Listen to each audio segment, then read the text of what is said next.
Good morning student. पिछले video में हम लोग एटॉमिक नंबर और मास नंबर स्टार्ट किए थे और उससे रिलेटेड कुछ क्वेश्चन भी दिए, आप लोग सोल्व भी किए, असाइनमेंट में सबमिट भी किए हैं आप लोग। और वो सिंपल क्वेश्चन था, अंडर 19th स्टैंडर्ड का था। लेकिन अगर आप एनसीईआरटी का एक्सरसाइज देखे होंगे तो 2-3 क्वेश्चन एटॉमिक नंबर और मास नंबर पर ही स्टेटमेंट बेस्ड था, वो आपके लेवल का है। यानी कि अगर आपके एग्जामिनेशन में क्वेश्चन पूछा जाए तो मेरे समझ से एटॉमिक नंबर और मास नंबर से वही सब क्वेश्चन बनना चाहिए और स्टेटमेंट को ध्यान से पढ़ना होगा और उसको इक्वेशन में कन्वर्ट करना होगा। अगर आप इक्वेशन में कन्वर्ट कर लिए तो केमिस्ट्री वहीं पर खत्म हो गया। अब बाकी का सिंपल अलजेब्रा का कंसेप्ट है, यानी कि कैलकुलेशन है। आज आगे बढ़ने से पहले उन्हीं 2-3 क्वेश्चन को पहले डिस्कस करते हैं। जैसे एक्सरसाइज का क्वेश्चन नंबर है 2.42, आप भी देखोगे इस क्वेश्चन नंबर 2.42 में क्या कर रहा है। जो सबसे पहले इंफॉर्मेशन को हम लोग सेपरेट कर लेते हैं। An element with mass number 81, mass number को हम लोग ए से रिप्रेजेंट करते हैं। An element with mass number 81 contain 31.7% more neutron as compare to proton. यानी कि न्यूट्रॉन का नंबर प्रोटॉन के नंबर से 31.7% ज्यादा है। प्रोटॉन के नंबर से 31.7% ज्यादा है। यानी कि स्टेटमेंट के अनुसार से mass number is equal to 81 हो गया और आपको पता है कि mass number is equal to होता है प्रोटॉन प्लस न्यूट्रॉन। तो इस स्टेटमेंट के अनुसार से एक इक्वेशन हमारा ये बन गया, proton plus neutron is equal to 81। अभी जो स्टेटमेंट दे रहा है कि the number of neutron is 31.7% more than proton. तो अगर प्रोटॉन को हम लोग P से रिप्रेजेंट करते हैं तो न्यूट्रॉन का नंबर इससे 31.7% ज्यादा है। मेन यही पार्ट है। The number of neutron is more than 31.7% in comparison to proton. अब ये 31.7% है, परसेंट का मतलब 100 होता है, तो 31.7 को 100 से डिवाइड करोगे तो ये वैल्यू आ जाएगा P प्लस 0.317P। इन दोनों को ऐड करो, P का मतलब 1 हो गया और ये 0.317 है, इट मींस 1.317P। ये इक्वेशन सेकंड हो गया। अब देखो यहाँ proton plus neutron is equal to 81 है और न्यूट्रॉन का वैल्यू प्रोटॉन के टर्म्स में आ गया। अब इस n के वैल्यू को इक्वेशन फर्स्ट में पुट करते हैं, यानी कि दोनों को कंपेयर करते हैं। तो from first and second, since p plus n is equal to 81, तो p को ऐसे ही छोड़ देते हैं, न्यूट्रॉन की जगह पर ये पार्ट आ जाएगा। 1.317P is equal to 81, add कर देंगे 2.317P is equal to 81। P would be equal to 81 divided by 2.317 और इसको डिवाइड करोगे तो ये 34.989 के अप्रॉक्स में आ रहा है। It means it would be equal to 35। तो प्रोटॉन का नंबर निकल गया कितना, 35। तो अब करेक्ट इसका एटॉमिक सिंबल याद है, इसका एटॉमिक सिंबल देना है। एटॉमिक नंबर किसी भी एलिमेंट का कैरेक्टरिस्टिक प्रॉपर्टीज होता है। जैसे अगर 6 एटॉमिक नंबर है तो वो सिर्फ और सिर्फ कार्बन को रिप्रेजेंट करेगा, इसके अलावा और किसी को नहीं। तो 35 एटॉमिक नंबर सिर्फ ब्रोमीन का होता है। तो यहाँ ब्रोमीन लिख दी। चूंकि प्रोटॉन का नंबर 35 है तो इसलिए इसका एटॉमिक नंबर भी 35 हो गया और मास नंबर इनका 81 दिया हुआ है, तो इस जगह पर इसके मास नंबर 81। इस क्वेश्चन को हमने पूरा ही सोल्व कर दिया, इसलिए ताकि आपको मेथड पता चले कि किस तरीके से हम लोग को सोचना है। मेन ये पार्ट को यहाँ देखना है, किसके साथ इक्वेट किया है। अगर कभी न्यूट्रॉन का नंबर इलेक्ट्रॉन से ज्यादा दे देगा, न्यूट्रॉन का नंबर कभी प्रोटॉन से ज्यादा है, प्रोटॉन का नंबर कभी इलेक्ट्रॉन से कम या ज्यादा होगा, तो स्टेटमेंट को इक्वेशन में कन्वर्ट करना है और फिर सोल्व कर लेना है। ये 2.42 का क्वेश्चन था। आप इसे कॉपी में नोट कर लीजिएगा। 2.43 और अगर आप स्टेटमेंट डालना चाहते हैं तो आप स्टेटमेंट भी अपनी तरफ से डालो। इसे जितना अच्छे से इंफॉर्मेटिव बनाना चाहते हैं वो आपके ऊपर डिपेंड करता है। आप देखते हो कि एक ही टीचर होते हैं सारे बच्चे को पढ़ाने वाले, टीचर एक ही, यानी कि वो सारा कंटेंट एक साथ में सब लोगों के लिए बराबर बराबर डिलीवर कर रहे हैं। लेकिन सामने में जो बैठा हुआ स्टूडेंट है वो अलग अलग एब्जॉर्ब करता है। किसी ने बेहतर तरीके से एब्जॉर्ब किया, वो उनके मेहनत पर, कंसंट्रेशन पर डिपेंड करता है, आगे जाकर उन्हीं का रिजल्ट बेटर होता है। जो इसको ऐसे ही टाइम पास के लिए लिए कि हाँ पेरेंट्स देख रहे हैं, हम ये वीडियो देख लिए, हमें पढ़ाई कर लिए, और अभी तो हथियार आ गया है हाथ में, वीडियो की जगह पर कुछ और भी देख रहा है, पेरेंट्स बोलेंगे तो बोलेगा कि पढ़ाई कर रहे थे, आगे जाकर उन्हीं का रिजल्ट खराब होने वाला है। अभी पता नहीं कितने दिनों तक हम लोग को इसी तरीके से पढ़ाई करना है, तो थोड़ा सा टाइम निकालो, जो अप्लाई करने के लिए बोल रहे हैं उसको आप दिमाग लगा के थोड़ा यूज करो। आप ही कब हम छोड़ भी सकते थे। सबसे आसान तो ये होता इसका सॉल्यूशन जो आपको सेंड कर देते, इतना समझाने का भी जरूरत नहीं पड़ता, सिलेबस भी फास्ट हो जाता, लेकिन फिर वो कभी आपसे बनेगा नहीं। लेकिन अगर मेथड बताया गया आपको तो वो आप खुद से अप्लाई कर सकते हो। 31.7% ज्यादा की जगह पर 21.2% ज्यादा हो गया तो यहाँ तो आप बना सकते हो, क्योंकि आप समझ गए कि कैसे निकालना है। लेकिन अगर सिर्फ सॉल्यूशन आपने नोट किया है, नहीं बनने वाला है। तो ध्यान से देखिएगा, आप सिर्फ हम हिंट्स देंगे, फाइनल कैलकुलेशन आपको करना है। इसके बाद का क्वेश्चन था 2.43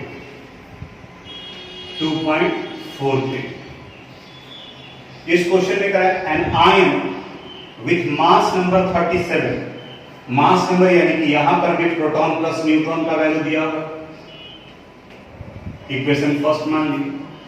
An ion with mass number 37 possesses 1 unit of negative charge। अब देखो किसी के ऊपर में नेगेटिव चार्ज किसको रिप्रेजेंट करता है? नेगेटिव चार्ज रिप्रेजेंट करता है कि वो अनायन है, और 1 नेगेटिव का मतलब उसने 1 इलेक्ट्रॉन गेन कर रखा है, यानी इलेक्ट्रॉन का नंबर प्रोटॉन के नंबर से ज्यादा हो गया। और कितना ज्यादा हो गया? 1 ज्यादा हो गया। एटम के केस में इलेक्ट्रॉन और प्रोटॉन बराबर होता है, लेकिन यहां 1 नेगेटिव चार्ज का मतलब हुआ नंबर ऑफ इलेक्ट्रॉन प्रोटॉन के नंबर से 1 ज्यादा है। आगे का information, if the ion contain 11.1% more neutron than the electron, इस बार इलेक्ट्रॉन से कंपेयर किया गया है। If the ion contain 11.1% more neutron, अगर इसको हम लोग प्रोटॉन के टर्म्स में लिखे तो यहां पर ये लिखा जाएगा वैल्यू E-1, ये सेकंड हो गया। न्यूट्रॉन का नंबर कह रहा है इलेक्ट्रॉन के नंबर से 11.1% ज्यादा है, यानी 11.1% इलेक्ट्रॉन, यानी E प्लस 0.111 इलेक्ट्रॉन, और लिख सकते हैं 1.111 इलेक्ट्रॉन। ये इक्वेशन थर्ड हो गया। अब देखो इक्वेशन फर्स्ट में प्रोटॉन की जगह पर आप पुट कर दीजिए E-1, और न्यूट्रॉन की जगह पर पुट कर दीजिए ये पार्ट, यानी proton plus neutron is equal to 37। तो प्रोटॉन की जगह पर वैल्यू रख देना है E-1, और न्यूट्रॉन की जगह पर वैल्यू रख देना है 1.111 इज इक्वल टू 37। ये -1 उधर जाएगा तो +1 हो जाएगा, यानी 2.111 electron is equal to 38। Therefore electron would be equal to 38 divided by 2.111। अब देखो इलेक्ट्रॉन का नंबर निकल जाएगा। जब इलेक्ट्रॉन निकल गया तो प्रोटॉन निकल सकता है इलेक्ट्रॉन-1, न्यूट्रॉन का वैल्यू निकल सकता है। जब प्रोटॉन का नंबर पता चल गया तो आप सिंबल दे सकते हैं कि वो कौन सा एलिमेंट है। तो ये क्वेश्चन नंबर 2.43। यहां तक करीब करीब हम 90% पोर्शन इसका सोल्व कर दिया, सिर्फ 10% पार्ट बाकी रह गया। इसको डिवाइड करो और जो क्वेश्चन में कर रहा है उसका वैल्यू आप निकालोगे। फिर है 2.44, नेक्स्ट क्वेश्चन है 2.4।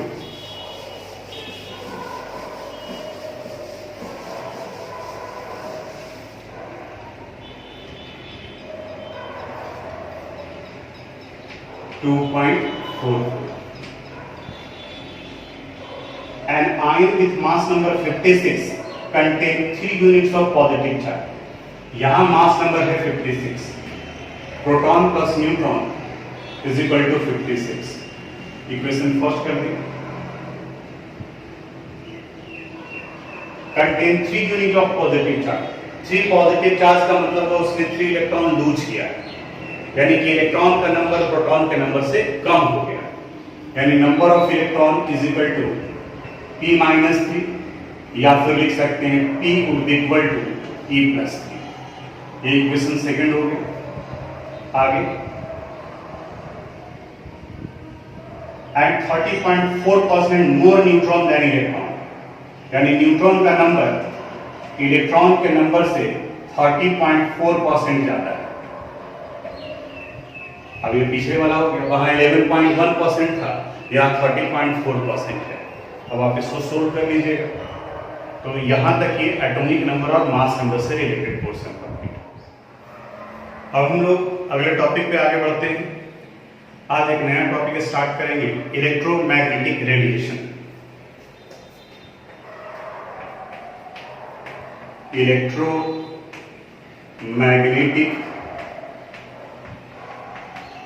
रेडिएशन,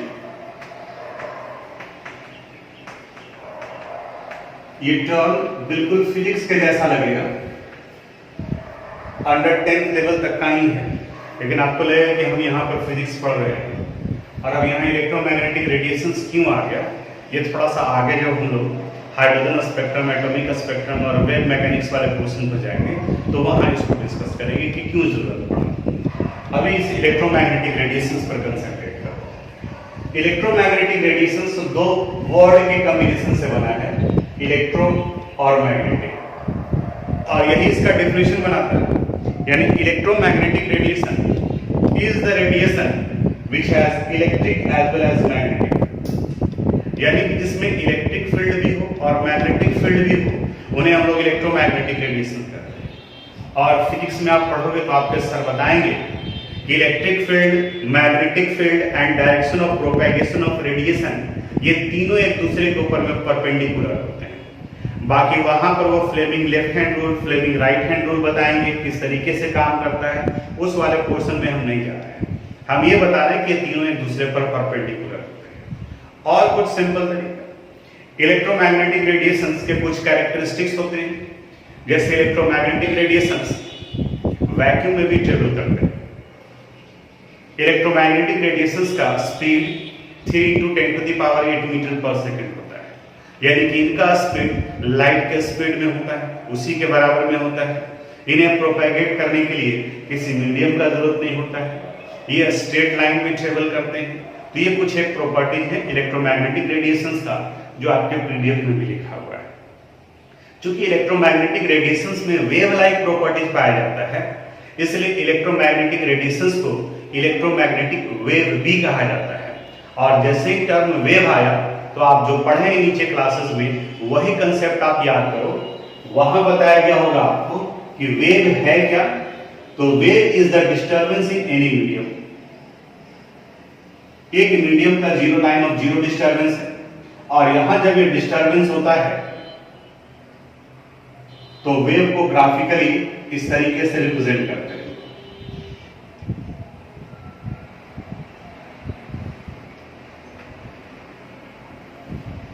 ये पार्ट हो गया।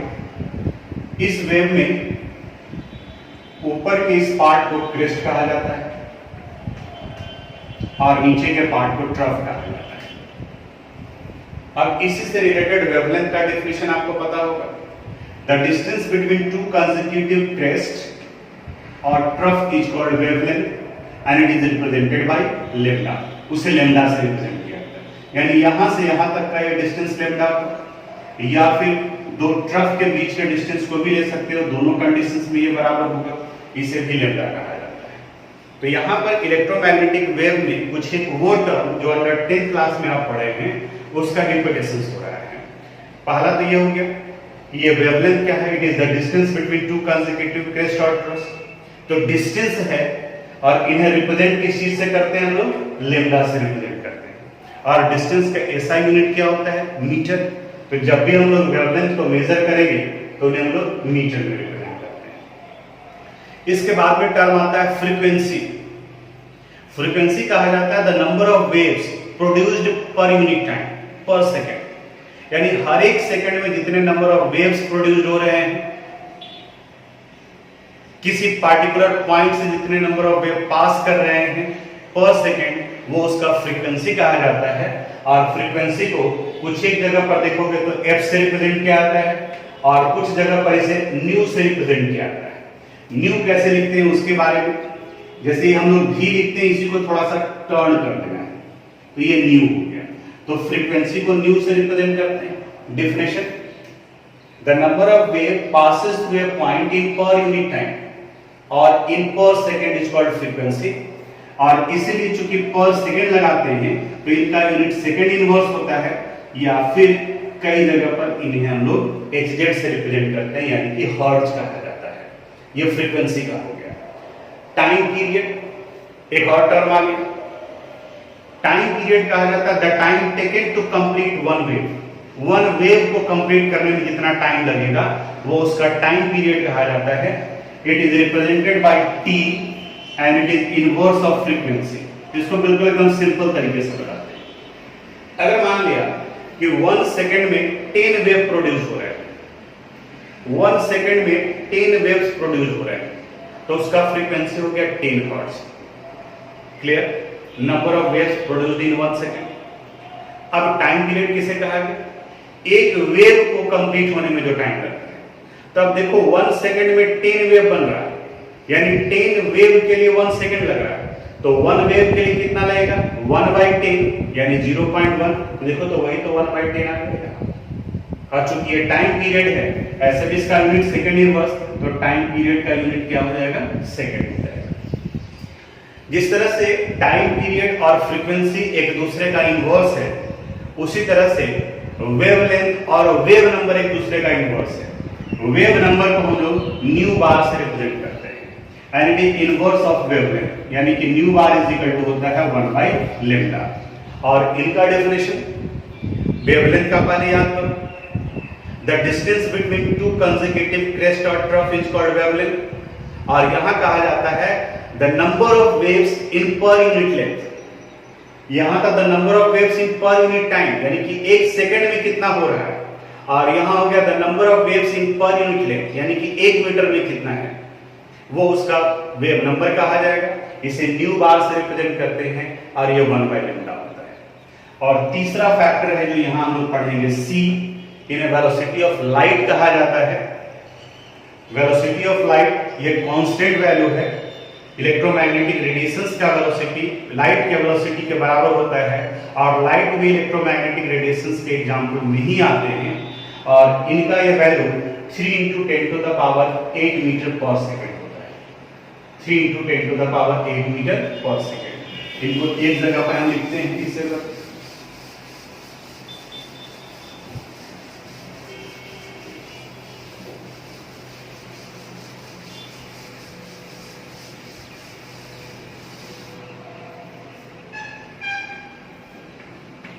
फर्स्ट आ गया टाइम पीरियड और frequency. Time period is just inverse of frequency, या इसी से हम लोग लिख सकते हैं frequency is inverse of time period. Second में हम लोग वेव नंबर के बारे में पढ़े। Nu bar is equal to 1/λ। ये यहां से लेमडा वो इक्वल टू हो जाएगा 1/न्यू बार। अब थर्ड वेलोसिटी ऑफ लाइट आ गया। वेलोसिटी ऑफ लाइट एक कांस्टेंट वैल्यू है, और ये कहता है कि it is equal to the product of frequency and wavelength of the radiations, यानी कि c का वैल्यू फ्रीक्वेंसी और वेवलेंथ के प्रोडक्ट के बराबर होता है, यानी पार्टिकुलर रेडिएशंस का। तो c is equal to nu into lambda. तो यहां से अगर न्यू निकालना है तो c/λ, और अगर लेमडा निकालना है तो ये वैल्यू हो जाएगा c/λ। ये इतना फार्मूला हो गया। अब इस जगह पर कौन किसको रिप्रेजेंट करता है उसको लिखते हैं। यहां पर t टाइम पीरियड को रिप्रेजेंट करता है, where t is time period.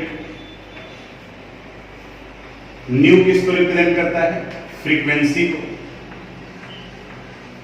Frequency को लेम्डा किसे रिप्रेजेंट करता है?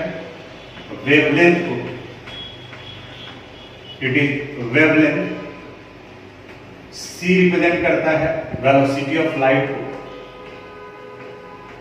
वेलोसिटी ऑफ लाइट को, और इनका वैल्यू आपको याद रखना है। It is 3 × 10⁸ metre per second. और एक और छूट रहा है न्यू बार, इसे वेव नंबर कहा जाता है, वेव नंबर। अब इन सब का यूनिट, टाइम पीरियड का यूनिट सेकेंड होगा, फ्रीक्वेंसी का यूनिट या तो सेकेंड इनवर्स रख सकते हो या इन्हें हर्ट्ज कहा जाता है। HZ लिखा जाता है लेकिन इनका प्रोनाउंसिएशन हर्ट्ज होता है। H और सबस्क्रिप्ट में Z लिखा हुआ है। वेवलेंथ है, इनका ऐसा यूनिट मीटर होगा। वेलोसिटी इनका यूनिट दिया हुआ है। वेव नंबर, क्योंकि वेवलेंथ का इनवर्स है इसलिए इनका यूनिट हो जाएगा मीटर इनवर्स, यानी कि n-। अब थोड़ा सा जनरली जो क्वेश्चन में वैल्यू दिया रहता है फ्रीक्वेंसी के केस में, वो मेगा हर्ट्ज या किलो हर्ट्ज दिया रहता है, तो आपको हर्ट्ज में कन्वर्ट करना है। तो अगर कहीं पर वैल्यू मेगा हर्ट्ज में है तो वो याद रखोगे 1 मेगा हर्ट्ज का मतलब होता है 10⁶ हर्ट्ज, और 1 किलो हर्ट्ज अगर दिया हुआ है, किलो का मतलब 1000, तो इसका मतलब हो गया 10⁻³ हर्ट्ज। एक रिलेशन ये याद रखना है। और दूसरा, वेवलेंथ का वैल्यू बहुत छोटा होता है, तो मीटर में ना दे करके पिकोमीटर, एंगस्ट्रम, नैनोमीटर और माइक्रोमीटर में दिया जाता है, तो उसको मीटर में कन्वर्ट करने का भी रिलेशन याद रखोगे। 1 पिकोमीटर इज इक्वल टू होता है 10⁻⁻12 metre. 1 angstrom is equal to होता है 10⁻⁻10 metre. 1 nanometre is equal to होता है 10⁻⁻9 मीटर, और 1 माइक्रोमीटर इज इक्वल टू होता है 10⁻⁻6 मीटर। ये सब को हम मीटर में कन्वर्ट कर दें। एक और रिलेशन अगर सेंटीमीटर में है तो इन सबको 100 से मल्टीप्लाई कर दोगे, क्योंकि 1 metre is equal to 100 centimetre, तो 100 का मतलब 10⁻²। तो देखो अगर -12 को 10⁻² से मल्टीप्लाई कर देंगे तो यहाँ ये वैल्यू हो जाएगा 10⁻−10 सेंटीमीटर, ये वैल्यू हो जाएगा 10⁻−8 सेंटीमीटर, ये वैल्यू हो जाएगा 10⁻−7 सेंटीमीटर, और ये वैल्यू हो जाएगा 10⁻4 सेंटीमीटर। लेकिन हम लोग जब न्यूमेरिकल बनाएंगे तो सेंटीमीटर में नहीं रखेंगे, हम लोग उसे हमेशा किस में रखेंगे? मीटर में रखेंगे। तो इलेक्ट्रोमैग्नेटिक रेडिएशंस का डेफिनेशन, इलेक्ट्रोमैग्नेटिक रेडिएशंस के कौन कौन से टर्म है उसके बारे में बात की, और इलेक्ट्रोमैग्नेटिक रेडिएशन से रिलेटेड फार्मूला वो इसको लिखे। आपको क्या करना है, सारा डेफिनेशन टर्म्स तो आप लिखेंगे ही लिखेंगे, और उसके बाद में ये सारा फार्मूला इसी तरीके से आप अपने कॉपी में नोट भी करोगे। यानी कि एक बार में फार्मूला, फिर कौन सा लेटर किस टर्म को रिप्रेजेंट कर रहा है, किस फिजिकल क्वांटिटी को रिप्रेजेंट कर रहा है, और फिर उसके बगल में उनका यूनिट क्या होगा, वो ये पूरा का पूरा आप जो है वो नोट कर लीजिएगा, वीडियो को पॉज कर लीजिएगा, और उसके बाद या फिर आप सुनोगे भी तो खुद से लिख सकते हैं। कोशिश वही करो कि सुने और फिर से लिखने का कोशिश किए। अब इसके बाद में इससे रिलेटेड कुछ न्यूमेरिकल्स पर। अब इलेक्ट्रोमैग्नेटिक रेडिएशन से रिलेटेड एक्सरसाइज का कुछ क्वेश्चन है, उसको हिंट देते हैं, बनाओगे आप, थोड़ा कैसे बनाना है उसके बारे में बताएंगे। जैसे यहाँ क्वेश्चन नंबर 2.5 एक्सरसाइज का है। Exercise question number 2.5, yellow light emitted from a sodium lamp has a wavelength of 580 nanometre. तो सिस्टमेटिक तरीके से बनाओ अकॉर्डिंग टू क्वेश्चन। वेवलेंथ को लैम्डा से रिप्रेजेंट किया जाता है एंड इट इज 580 नैनोमीटर। तो नैनोमीटर को मीटर में कन्वर्ट करो, 580 × 10⁻⁻9 मीटर, या इसी को हम लोग 5.8 × 10⁻⁻7 मीटर भी लिख सकते हैं। ये इंफॉर्मेशन आ गई। Calculate the frequency and wave number of the yellow light, और आपको पता करना है कि इसका फ्रीक्वेंसी क्या होगा और फिर वेव नंबर क्या होगा जो निकालना है। अब फ्रीक्वेंसी के लिए जितना फार्मूला पढ़े हैं वो देखो, एक फ्रीक्वेंसी का फार्मूला था nu is equal to 1/t, दूसरा फार्मूला था nu is equal to c by lambda. अब आपको ध्यान देना होगा कि फ्रीक्वेंसी तो दोनों से निकाला जा सकता है, हम यहाँ क्या यूज कर सकते हैं, तो जो आपके पास में डाटा रहेगा t चाहिए इस फॉर्मूले से यूज करने के लिए जो अभी आप नोट किए हैं, लेकिन यहाँ इस क्वेश्चन में कहीं टाइम पीरियड दिया हुआ है, लेकिन ये फार्मूला तो हम लोग यूज कर सकते हैं nu is equal to c by lambda, क्योंकि लेम्डा का वैल्यू दिया हुआ है और c का वैल्यू आपको पता है 3 × 10⁸ मीटर पर सेकंड होता है। तो फर्स्ट सोल्व करने के लिए हम लोग ये फार्मूला यूज करेंगे nu is equal to c by lambda 3 × 10⁸, और यहाँ पर ये वैल्यू आ गया 5.8 × 10⁻⁷। अब आप इसे सोल्व कर लोगे, इनका यूनिट आप सेकंड इनवर्स भी दे सकते हैं और हर्ट्ज भी दे सकते हैं। जनरली चूंकि टाइम को हम लोग सेकंड में रखते हैं SI यूनिट में, तो अधिकांश जगह पर आपको सेकंड इनवर्स मिलेगा, कुछ एक जगह पर हर्ट्ज भी मिलेगा, लेकिन दोनों सही है, कोई गलत नहीं है, आप दोनों में से कोई यूज कर सकते हैं। लेकिन सोल्व करेंगे -7 को ऊपर में ले जाएंगे तो +7 यानी कि 10⁻15 होगा, और 3 को 5.8 से डिवाइड करोगे आप, जो वैल्यू आएगा साइंटिफिक नोटेशन में कन्वर्ट कर दीजिएगा। सेकंड में वेव नंबर निकालना है, और wave number is equal to 1 by lambda, 1 divided by lambda का वैल्यू है 5.8 × 10⁻⁻⁷। अब अफसोस तो ये लगता है कई लोगों को ये भी सोल्व करने नहीं आता, जबकि ये 6-7 स्टैंडर्ड है, और हमें ये भी बताना पड़ता है। 10 का पावर ऊपर ले जाओगे तो प्लस हो जाएगा, तो 1 × 10⁻7 डिवाइडेड बाई 5.8। अब आप 1 को डिवाइड कर दिए 5.8 से, डेसिमल में आएगा वैल्यू, या फिर इसे आप 10 × 10⁻6 कर सकते हैं, तब फिर यहाँ पर 1 पॉइंट समथिंग के अप्रॉक्स में वैल्यू आएगा। ये चूंकि वेव नंबर है, वेवलेंथ का इनवर्स है, इसलिए इनका यूनिट आ जाएगा मीटर इनवर्स, यानी कि इस तरीके से हम लोग कैलकुलेट कर सकते हैं। तो ये था क्वेश्चन 2.5 का। एक और क्वेश्चन इसी से रिलेटेड है 2.7, इसको आप नोट कीजिएगा इसी तरीके से, सिस्टमेटिक तरीके से बनाओ, असाइनमेंट में सबमिट करने के लिए देंगे।